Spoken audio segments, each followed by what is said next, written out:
final, al último capítulo de la serie, al último capítulo, así como cuando tú ves tus series, ¿no? Y ya quieres saber cómo acaba, y acaba bien, acaba en victoria. Y yo creo que ese es el plan de Dios para todos nosotros. ¿Amén? ¿O a ustedes les gusta vivir derrotados? ¿A cuántos les gusta vivir derrotados? ¿Ah? ¿A cuántos les gusta vivir siendo sobrepasados por el enemigo, escondiéndose, perdiendo sus cosechas? ¿A cuántos les gusta vivir así? Yo creo que ninguno de ustedes ni yo nos gusta vivir así. ¿Por qué no nos gustará la derrota? ¿No? ¿Cuántos lloraron ahí cuando nuestro equipo no clasificó, no? Lágrimas, ¿sí o no? Lágrimas, ¿no? ¿Por qué no nos gusta la derrota? ¿Por qué creen que no nos gusta vivir derrotados, vivir vencidos? ¿Saben por qué? Porque yo creo que Dios nos ha hecho para ser, ¿qué? Vencedores. Amén. A ser vencedores. Entonces Dios no nos ha hecho para que nos acostumbremos a la derrota, para que vivamos en derrota.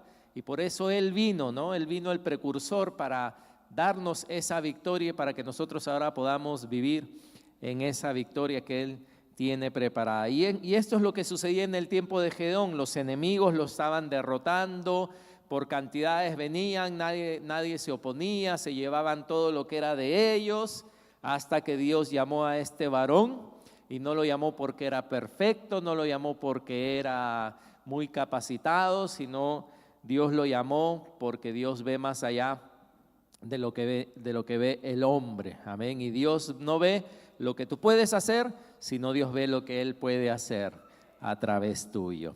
Amén. Él no ve lo que tú puedes hacer, sino lo que Él puede hacer a través tuyo. Y antes vayan a Jueces 7, pero también con la otra mano, los otros dedos, vayan a Primera de Juan 5. Primera de Juan 5, versículos 4 y 5. Primera de Juan 5, versículos 4 y 5, dice: porque todo lo que es nacido de Dios, ¿qué dice? Vence al mundo. Aleluya. ¿Cuántos dice? Porque ¿cuánto? La mitad. 3/4. 99%. No. Amén. ¿Qué dice ahí? Todo dice, lo que es nacido de Dios, ¿qué pasa? Vence al mundo. Aleluya. Amén. ¿Tú eres nacido de Dios? ¿Cuántos son nacidos de Dios acá? Amén. Tú eres nacido de Dios, estás incluido entonces en este lugar. Y por eso decía, Dios no te ha hecho para ser alguien derrotado. Dios no te ha hecho para que vivas en derrota, sino para que venzas. Pero dice, y esta es la victoria que ha vencido al mundo, nuestra fe. Amén. Nuestra fe. ¿Cuántos tienen fe acá? Todos tienen fe. Si no fueras hijo de Dios, no tendrías fe. Pero la pregunta es, ¿cuántos se apoyan en su fe? ¿Cuántos ejercitan esa fe que tiene? ¿O esa fe está dormida? ¿Esa fe está opacada en ti? Y dice, porque dice que esa es la victoria. Quizás tú decías, pero pastor, si todos dicen que todo lo que es nacido es vence al mundo, ¿por qué a veces el mundo nos vence? Porque dice, esta es la victoria que ha vencido al mundo, nuestra fe. ¿Quién es el que vence al mundo? Qué bueno, ¿no?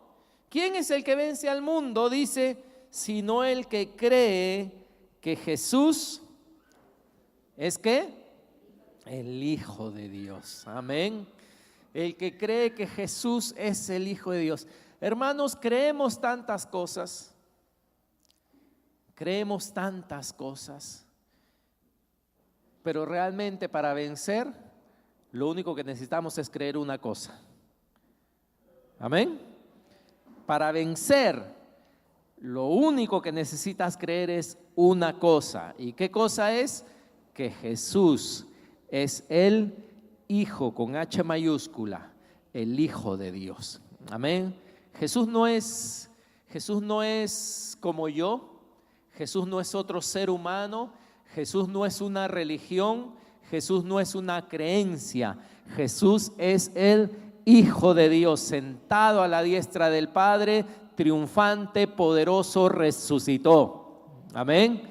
Y esa es la victoria que yo creo en Él.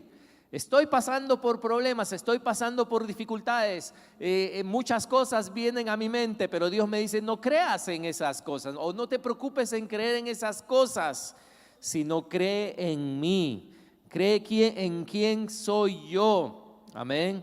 Y esa es la victoria, eso es lo que me va a dar victoria, hermanos, creer en Él, nuestra fe que vence al mundo. Y esto es muy, muy relevante hoy, hermanos, porque lo que Dios está buscando no son hombres, como decía, especiales, hombres muy fuertes en sí mismos, con mucha fuerza de voluntad, sino hombres y mujeres de fe, hombres y mujeres de fe, que puedan poner su mirada en el Señor, su confianza en el Señor para poder vivir en esa victoria, porque esta es la victoria.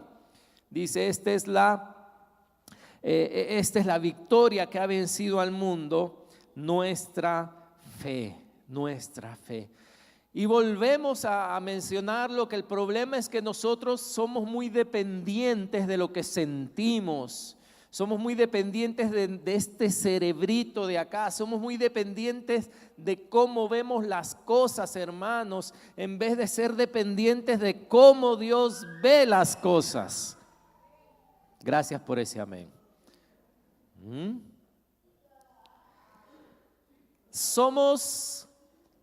Ustedes se acuerdan, ¿verdad? Cuando Dios creó al hombre y dice que sopló en él aliento de vida, ¿no? Y el hombre fue un ser viviente. Y dentro de nosotros somos cuerpo, ¿no? Somos espíritu y somos alma. Y somos alma.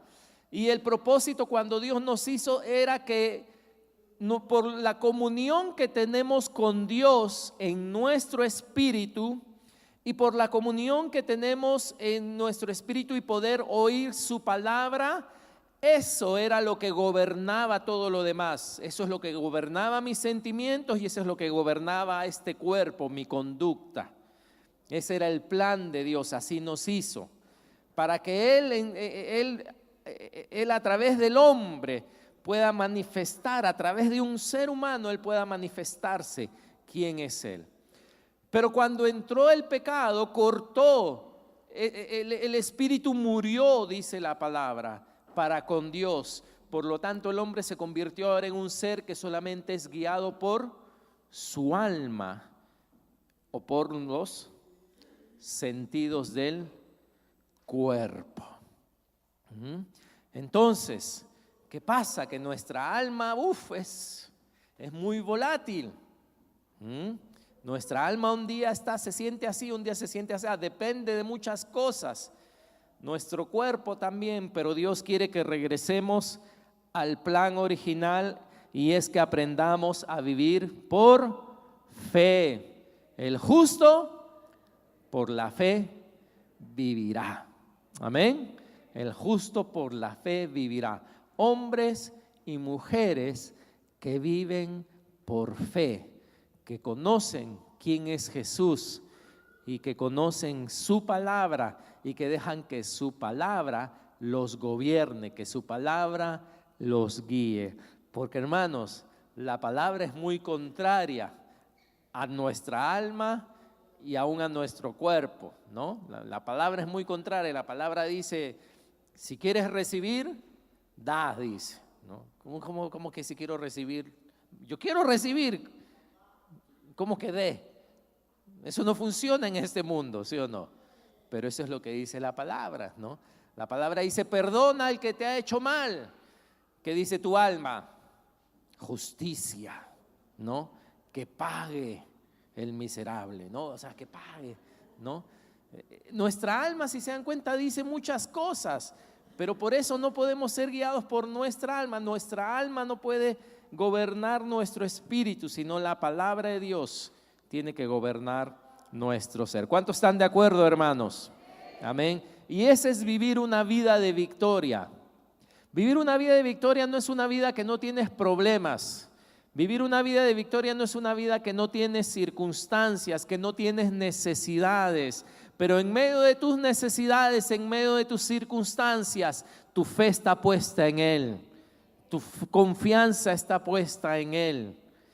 Y esa es nuestra victoria, dice, nuestra fe. Y ahora sí, volviendo a Jueces 7, vamos a terminar en Jueces 6, que ahí nos quedamos la otra vez, solo para recordar que Dios le dijo que destruyera, ¿no?, el altar de Baal y la imagen de Acera, que era ¿de quién? De su papi, ¿no? De papá. Y ahí vimos. Y por esto, por él haber hecho eso, leamos a partir del versículo 32, aquel día Gedeón fue llamado Jerobbaal, esto es, contienda Baal contra él por cuanto derribó su altar. Dice versículo 33, pero todos los madianitas y amalecitas y los del oriente se juntaron a una y pasando acamparon en el valle de Jezreel. Otra vez el enemigo, ¿qué hizo? Vino, ¿no? Como siempre estaba acostumbrado a venir en la época de la cosecha. Versículo 34 dice, entonces el espíritu de Jehová vino sobre Gedeón, y cuando éste tocó el cuerno, los abiezeritas se reunieron con él. Y envió mensajeros por todo Manasés, y ellos también se juntaron con él. Asimismo envió mensajeros a Aser, a Zabulón y a Neftalí, los cuales salieron a encontrarles. Aleluya. Dice la palabra que el Espíritu de Dios vino sobre él. Amén. Y eso era en el Antiguo Testamento, hermanos. Era aleatorio, era cuando Dios quería que el Espíritu Santo, su Espíritu venía sobre un hombre para capacitarlo para hacer alguna labor para Dios. Pero adivina qué, estamos en el Nuevo Testamento y la palabra de Dios dice que el Espíritu Santo ahora ha venido a morar dentro de nosotros y adivina qué, Él está ahí para cuando tú quieras buscarle. No tienes que esperar a ver cuándo Dios se va a mover en mí, no, a ver, voy a sentir algo y no sé, ¿qué siento? No, hermanos, Él nos envió, dice, la promesa del Espíritu.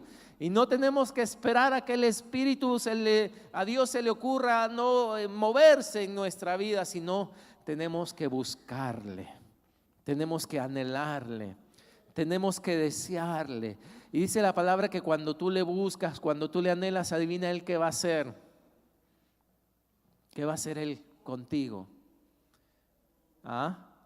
Él se va a dejar ¿qué? Hallar. Pero si no le buscas, ¿qué pasa? ¿Verdad? No vas a sentir su influencia sobre tu vida. Dice, buscadme, ¿no? Buscadme, busca para que puedas hallar, toca y Él estará ahí. Y el Espíritu vino sobre Gedeón y se tuvo que preparar para este ataque de los enemigos. La Biblia dice después que estos enemigos eran aproximadamente 135,000 hombres, ¿ok? 135,000 hombres. Y cuando Gedeón sopló el cuerno y vinieron, dice, los que estaban más cerca, y de ahí mandó gente a las tribus vecinas para que se acerquen, Gedeón llegó a juntar un ejército de 32,000 hombres. ¿Ok? Se juntaron a Gedeón 32,000 hombres y el ejército enemigo eran como 135,000 hombres. Así que llegó el momento de saber si Gedeón tenía fe en Dios. La prueba de la fe. Tú sabes que uno le puede enseñar hasta a un loro a decir tengo fe, ¿no? Tengo fe.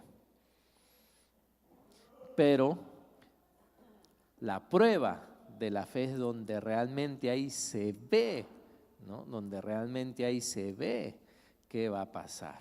Así que se juntaron 32,000 hombres. Dios me tiene acá con mis 32,000 hombres, pero veo y voy a afrontar un ejército de 135,000 hombres. Un poco injusto, ¿verdad? Es un ejército más grande, yo soy menos. Bueno, entonces yo oraría a Dios para decirle: Dios, mándame más gente, por favor, necesito más gente, estoy en desventaja. Y muy bien, entonces vamos al capítulo 7, versículo 1. Dios le vuelve a confirmar que Él está con él, y en el capítulo 7, versículo 1 dice: levantándose pues de mañana Jerobbaal, el cual es Gedeón, y todo el pueblo que estaba con él, acamparon junto a la fuente de Arot, y tenía el campamento de los madianitas al norte, más allá del collado de More, en el valle. Y Jehová dijo: Gedeón, te voy a mandar más ayuda porque la situación está un poco desfavorable hacia ti.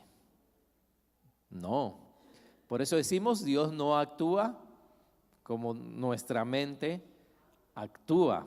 Amén. Versículo 2 dice: Jehová dijo a Gedeón: el pueblo que está contigo es ¿qué?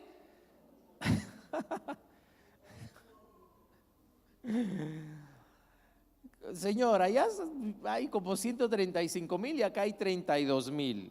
Y Dios le dice: el pueblo que está contigo es mucho para que yo entregue a los madianitas en su mano. No sea que se alabe Israel contra mí diciendo: mi mano me ha salvado.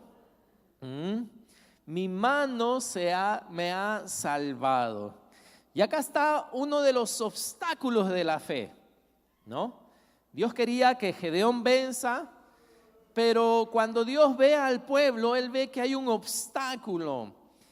Y el obstáculo de la fe que Él ve es ese orgullo, que Dios sabía que si le daba la victoria a ellos, ¿qué iba a pasar con ellos? Ellos iban a decir: wow, nosotros somos, ¿no? Qué bueno. Hermano, las victorias que Dios te da no las puedes acreditar a tu valentía, a tu sabiduría, a tu estrategia. Cuando tú cuentas tu testimonio, tú tienes que darle la gloria a Dios. Gloria a Dios que esto sucedió. Gloria a Dios que pude realizar esto. Gloria a Dios que logré esto. Gloria a Dios que logré lo otro. Dios pudo ver en ellos la inclinación del corazón, que era hacia el orgullo. Él sabía lo que iba a pasar. Oh, hermanos, el orgullo, porque algunos dirán: bueno, gracias a Dios que yo no soy orgulloso.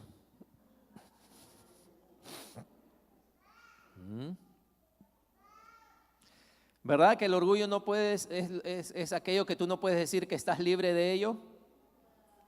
Porque en el momento que dices que no lo tienes, fuiste, ¿sí o no? Dios es el único que sabe realmente, que conoce nuestro corazón. Y yo me pregunto: ¿cuántas victorias no se habrán obstaculizado por mi orgullo?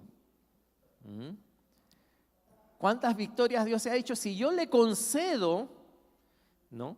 Si yo le concedo este deseo, Él no me va a dar gloria a mí. Ella no me va a dar gloria a mí. A veces uno ve, hermanos, que las bendiciones son detenidas en nuestras vidas a causa de esto. ¿Cuántas veces le hemos dicho: Señor, dame ese mejor trabajo que quiero? Y Dios sabe de antemano que si Él te lo concede, adiós, ya no te vemos más, ¿no? Porque vas a estar afanado. Te dicen el domingo, si trabajas domingo vas a ganar 10 veces más. ¿Qué vas a hacer? ¿Sí o no? No, pastor, los voy a ver por Facebook.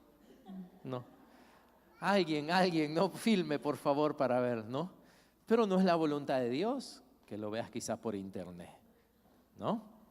Entonces, a veces, ahora, si Dios puede bendecirte, porque no estoy hablando en contra de la bendición, amén. Si Dios puede bendecirte y tú puedes seguir buscándole y seguirle a Él, gloria a Dios, amén. Todos hemos pasado por momentos en que por estudios, por trabajo, etcétera, no podemos congregarnos, pero adivina qué, ¿cambiamos? No, nuestra vida sigue dándole gloria a Dios, ¿no?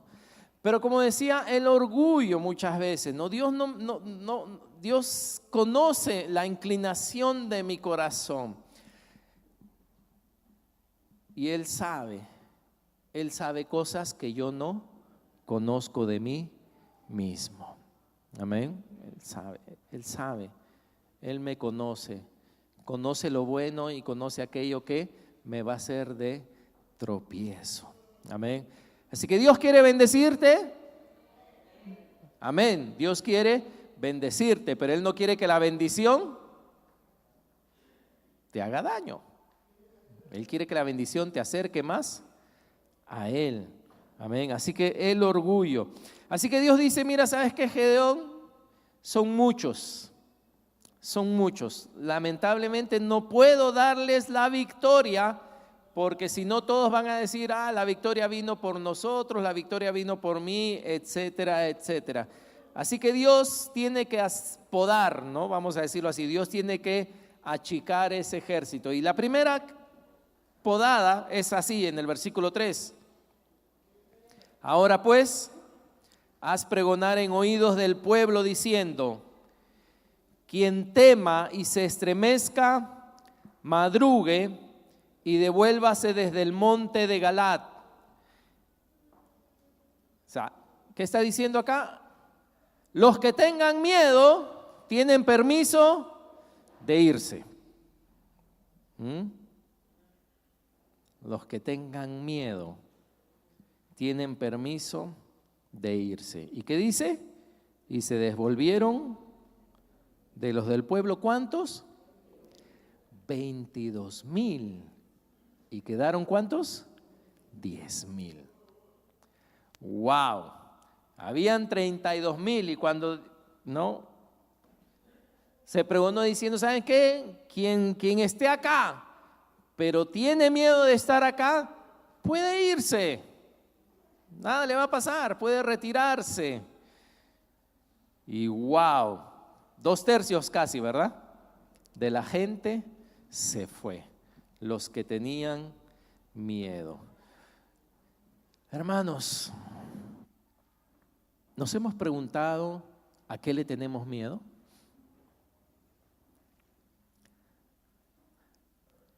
Le hemos preguntado a Dios, ¿a qué le tengo miedo? ¿Por qué?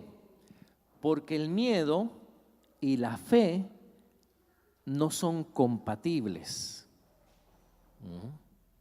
El miedo y la fe no son compatibles. Y si Dios quiere que yo viva por fe, pero tengo miedos, tengo temores en mi corazón, el diablo lo único que necesita hacer es mostrarme aquello que me da miedo. Y ese temor va a acaparar mi corazón, y esa fe que se supone que debería de actuar, esa fe va a desaparecer o va a ser absorbida por el miedo. ¿A qué le tenemos miedo? Hay tantos miedos, ¿verdad? Tantos miedos. Y más en este caso no era un ejército, eran compañeros, ¿no? El miedo iba a hacer mucho daño en el ejército, porque el miedo en la batalla es contagioso, ¿no? El miedo, ustedes se han dado cuenta, hermanos, cuando hay un montón de gente congregada, sea en un estadio, en una marcha, y de repente pasa algo supuestamente malo, no, hay un incendio, hay algo. ¿Qué sucede? ¿Cuánta gente muere por el mal en sí y cuánta gente muere por el miedo? ¿Mm? Algunos mueren por el mal en sí, por lo que está sucediendo, pero muchos otros mueren por el miedo. El miedo no te hace actuar bien, el miedo no te hace pensar bien, el miedo te hace correr en medio del problema. Y por eso digo, hermanos, que tenemos que examinar nuestros corazones de verdad. Examinarlos delante de Dios y decir, Señor, ¿a qué le tengo miedo? Si yo estuviera en este ejército, ¿a qué yo le tengo miedo, Señor? El Señor dice, no hay problema, si tienes miedo puedes retirarte. Puedes retirarte. Pero el miedo y la fe no pueden estar juntos. El amor dice que tiene que echar fuera todo temor, todo miedo. Tenemos miedos, como decía, miedo al hombre. ¿Cuántos? La palabra dice, Pablo decía, no, yo no temeré al hombre porque el Señor está conmigo.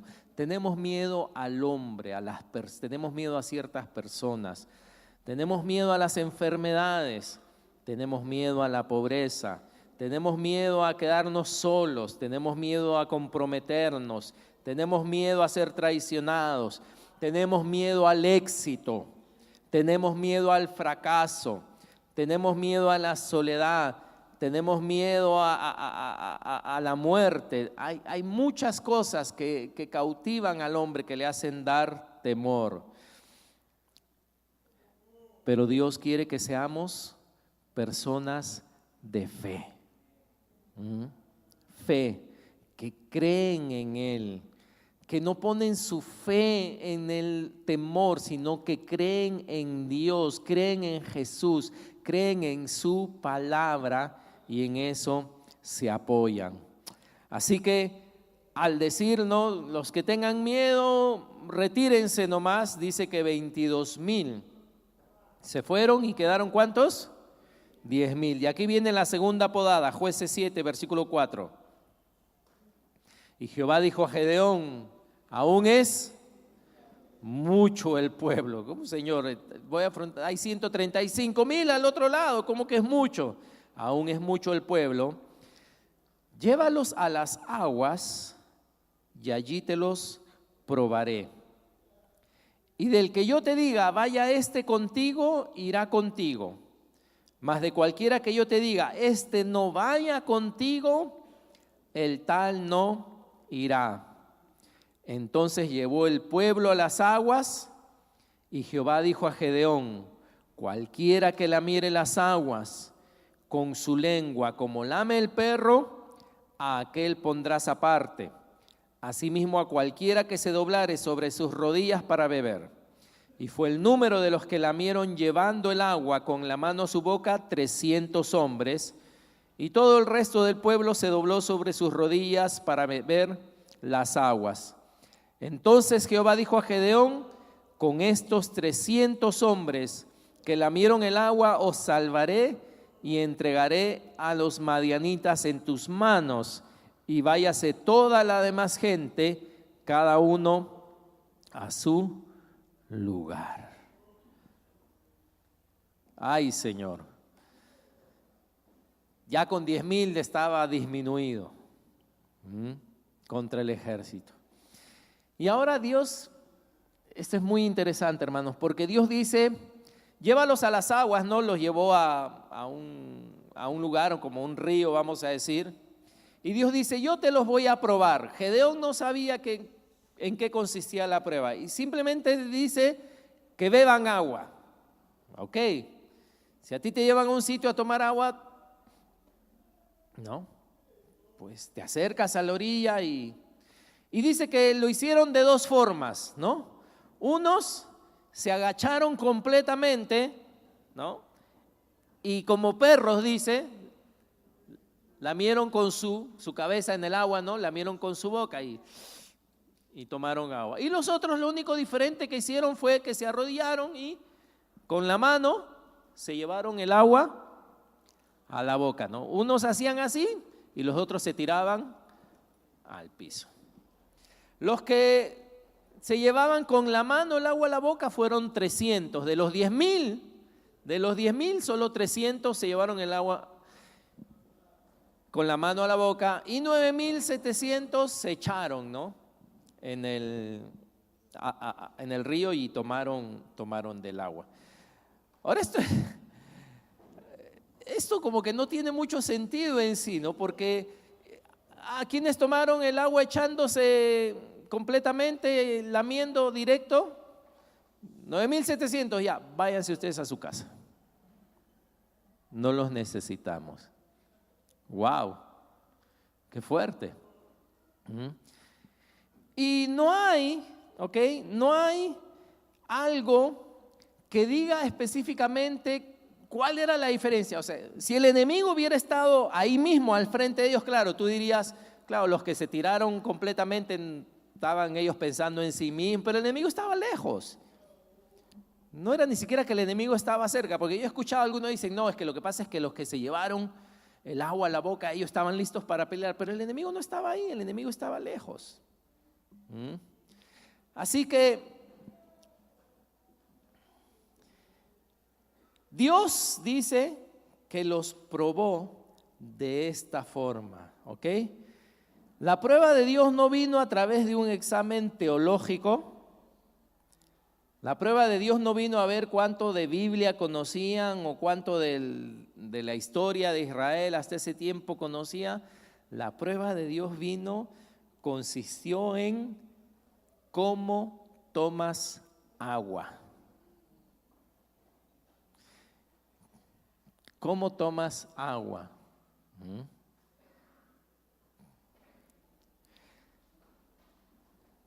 ¿Cuántos han escuchado de ese programa? Hay un programa, creo, en la televisión que se llama, si no me equivoco, se llama Jefe Encubierto. ¿Alguien ha escuchado? ¿No? Jefe Encubierto. Ok, para los que no han escuchado, los que quizá saben. Este programa consiste en que el jefe de una empresa, ¿no? el presidente de una empresa, se disfraza y va al trabajo como alguien nuevo que necesita ser entrenado. Y ahí él ve cómo actúan con él. A veces hace las cosas mal a propósito, ¿no? Y él ve cómo los demás actúan con él, cómo lo tratan, el jefe de esa pequeña oficina, cómo lo trata a él. Y observa también los desafíos que los trabajadores enfrentan, ¿no? A veces en las oficinas tienen pocos recursos. Él es el jefe, ¿no? Pero está disfrazado y está ahí observando para poder entender mejor a los trabajadores. Jesús es como ese jefe encubierto. Él se identifica con nosotros. Él se hizo hombre, ¿para qué? ¿Para qué se hizo hombre, dice la palabra? Para dar por nuestros pecados, pero también dice que Él, como se hizo hombre, Él nos entiende. Amén. Él entiende nuestras debilidades, dice. Él se compadece de nosotros. ¿Por qué? Porque Él, siendo el jefe del universo, ¿qué pasó? Se hizo hombre. Y no solo hombre, sino se hizo ¿qué? Siervo. O sea, no tomó el lugar, ni siquiera es que tomó tu lugar y mi lugar, sino más bien tomó un lugar de ser siervo de nosotros. ¿Y qué hizo la gente con él? ¿Cómo lo trató? Lo mataron, ¿no? Lo mataron. Muy bien, volviendo a este programa, ¿tú sabes qué pasa al final del programa? Al final del programa el jefe pasa un tiempo, ¿no? Disfrazado, entendiendo cómo funciona todo, entendiendo las frustraciones, viendo cómo lo tratan, ¿no? Y se va a su oficina principal y manda a llamar a los trabajadores que no saben quién es él. Les da una excusa de que vengan a la oficina principal para presentarse, para entrenarse algo. Y ellos van, los trabajadores, a la oficina principal donde él se revela a ellos. Y les dice, ¿no? ¿sabes qué? Ese trabajador que tú estabas entrenando, soy yo. Yo era el jefe. Yo soy, mejor dicho, el jefe de la empresa. La mayoría de los trabajadores, cuando lo ven, ¿qué les pasa? Se sorprenden, ¿no? Dicen, algunos, ¿no? Se arrepienten un poco. Pero la mayoría de ellos se sorprende. ¿Por qué? Porque cuando se revela a ellos, ¿no? Hay algo. Usualmente Él manda a llamar a aquellos que tuvieron una buena actitud con Él, que fueron pacientes con Él, que lo entrenaron y que Él se entera de sus necesidades, ¿no? Y entonces cuando Él los llama, Él les da las gracias y después ¿qué hace? Los premia. Le dice, yo sé que tú querías estudiar y no tenías dinero para estudiar. Mira, la empresa te va a pagar tus estudios. ¡Pam! Mira, tú no ves tu familia hace 5 años porque tu familia vive en Asia. Todo, mira, acá hay un pasaje para ti y bolsa de viaje para que vayas a ver a tu familia. ¡Pam! Y casi todos los que reciben, ¿no? Que no sabían eso, terminan llorando, terminan agradecidos. Dicen, no sabía que él era el jefe, no sabía que yo estaba trabajando con el jefe, sirviendo al jefe. ¿Y por qué digo esto en medio de este relato acerca de Gedeón? Porque Dios le dice, yo te los voy a probar simplemente. ¿Y cómo te los voy a probar? Te los voy a probar en cómo ellos toman agua, o sea, cómo actúan cuando toman agua. Y yo sé que algunos de ellos toman agua de una forma, toman agua de otra forma, pero yo conozco quiénes son los que tú necesitas para triunfar. Y por eso decía, Jesús es como este jefe encubierto, porque Él dice que cuando venga el fin, Él se va a revelar a nosotros. Y dice que Él le decía a los de la derecha, venid benditos de mi Padre, les decía, hereden el reino preparado para ustedes desde la fundación del mundo. Y Él les dice esto, escuchen, porque tuve hambre y me disteis de comer. Tuve sed y me disteis de beber. Fui forastero y me recogiste. Estuve desnudo y me cubristeis. Enfermo me visitasteis. En la cárcel y vinisteis a mí. Y entonces los justos le responderán como en ese programa, Señor, ¿cuándo te vimos así? Yo te veo como el Rey de Reyes en tu trono glorioso. ¿Cuándo yo te he visto desnudo? ¿Cuándo yo te he visto con hambre? ¿Cuándo yo te he visto enfermo?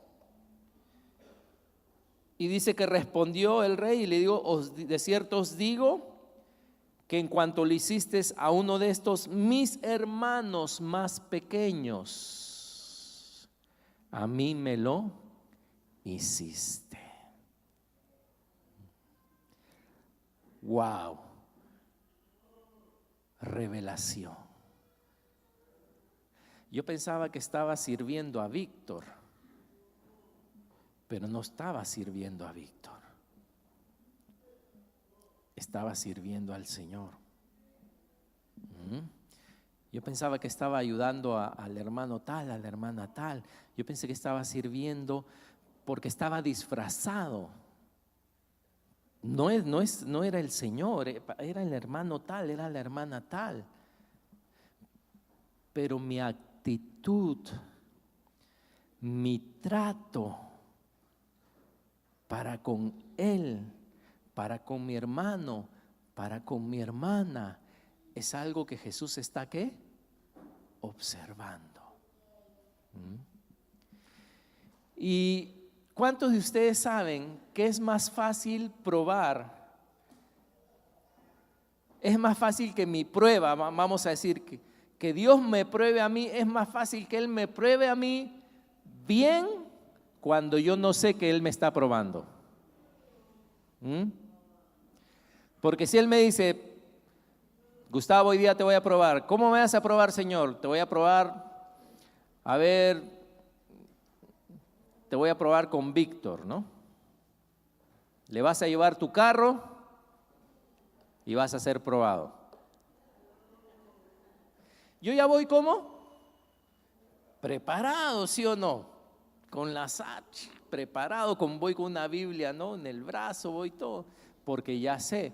Pero si yo no sé que estoy siendo probado, ahí realmente se va a ver mejor. ¿Quién soy yo? Porque no lo sé.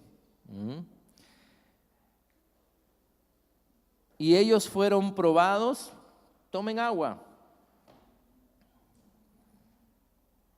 No, yo tomo agua como siempre, pues, ¿no?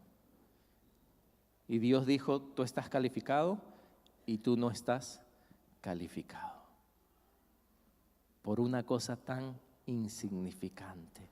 Hermanos, si ustedes supieran cuán importantes son los detalles. Cuán importantes son algunos detalles. Qué tremendo, ¿verdad? Algunos detalles son importantísimos. Dios nos está observando todo el tiempo, hermanos. Dios nos está observando todo el tiempo. ¿Y quién soy yo? No se ve aquí. Amén. ¿Quién soy yo? Tú me conoces, Víctor. ¿Quién soy yo? No se ve aquí. ¿Tú me conoces cuándo? Los lunes en la noche, ¿sí o no? ¿Ah? ¿Cuántos dicen amén? Cuando los jóvenes juegan fulbito. Ese soy yo. Ese soy yo. Yo no soy el que está acaparado detrás del púlpito. Yo soy el que cuando Víctor me patea, ¿qué hago? ¿Ah? Ese soy yo. Ese es el verdadero Gustavo. Ahora, Gustavo piensa que está siendo probado por la prédica que él da. Gustavo no está siendo probado por la prédica que él da. Gustavo está siendo probado cuando él no se da cuenta. Él está siendo probado ahí. Y Dios me va a escoger o me va a desechar, no en base a... Dios no me va a decir, Gustavo, te voy a hacer un examen bíblico, ¿no? Con 100 preguntas, a ver si respondes todas las preguntas, ahí te voy a probar. No, ahí no está.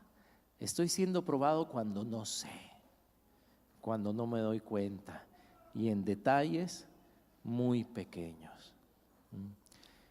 Y el Señor dice en ese pasaje de Mateo, no, que Él separó a la derecha y a la izquierda y les dijo a ustedes, vengan, ¿no? Benditos de mi Padre. Y ellos se sorprendieron y le dijeron, Señor, ¿cuándo nosotros te hemos visto así? Nunca te hemos visto así. Y Él les dijo, no, sí, porque cuando se lo hiciste a uno de mis hermanos más pequeños, ¿qué dice? ¿Qué dice? A mí me lo hiciste. Hermanos que juegan fulbito, ustedes no saben que están fauleando a Jesús ustedes los lunes. ¿Sí o no? ¿Sí o no? ¿A quién fauleas? ¿A quién fauleas? ¿Aló? Se me quedé solo. ¿A quién fauleas? ¿A quién le gritas? ¿A quién sirves? ¿A quién animas?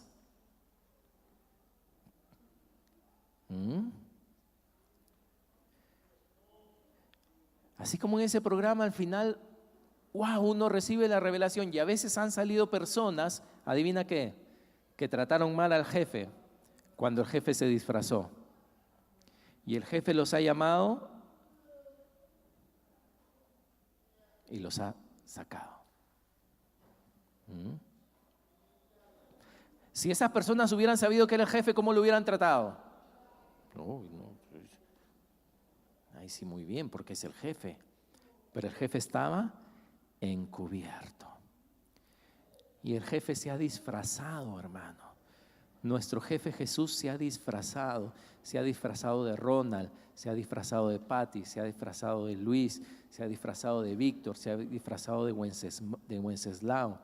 Nuestro jefe está disfrazado. Y uno dice, no, Señor, yo quiero servirte. Señor, yo quiero ser de bendición para muchos. Y pensamos que uno es de bendición para muchos porque uno no va a estar un día detrás de un púlpito o algo. No, hermano, tú eres de bendición para muchos todos los días. Amén. Amén. Qué alucinante que el tomar agua haya hecho que Dios los deseche muchos, ¿no? Y que escoja a un grupo más pequeño solo porque se llevaron el agua con la mano a la boca. Así que ahora, ¿con cuánto se queda Gedeón? 300 contra 135,000. Solamente se puede ahí vencer por fe. Jueces 7, ya estamos terminando, versículo 9. Vamos a leer esto ya.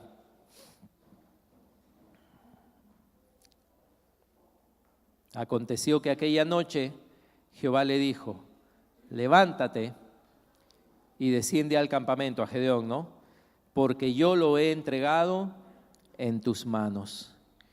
Y si tienes temor de descender, baja tú con fura a tu criado al campamento y oirás lo que hablan, y entonces tus manos se esforzarán y descenderás al campamento. Y él descendió con fura a su criado hasta los puestos avanzados de la gente armada que estaba en el campamento. Y los madianitas, los amalecitas y los hijos del oriente estaban tendidos en el valle, dice, como langostas en multitud, y sus camellos eran innumerables como la arena que está a la ribera del mar en multitud. Cuando llegó Gedeón, he aquí que un hombre estaba contando a su compañero un sueño, diciendo: he aquí yo soñé un sueño. Veía un pan de cebada que rodaba hasta el campamento de Madián, y llegó a la tienda y la golpeó de tal manera que cayó, y la trastornó de arriba abajo, y la tienda cayó. Y su compañero respondió y dijo: esto no es otra cosa sino la espada de Gedeón, hijo de Joás, varón de Israel. Dios ha entregado en sus manos a los madianitas con todo el campamento. Cuando Gedeón oyó el relato del sueño y su interpretación, adoró, y vuelto al campamento de Israel dijo: levantaos, porque Jehová ha entregado el campamento de Madián en vuestras manos. Pónganse en pie, hermanos, por favor. Los músicos, si pueden pasar adelante.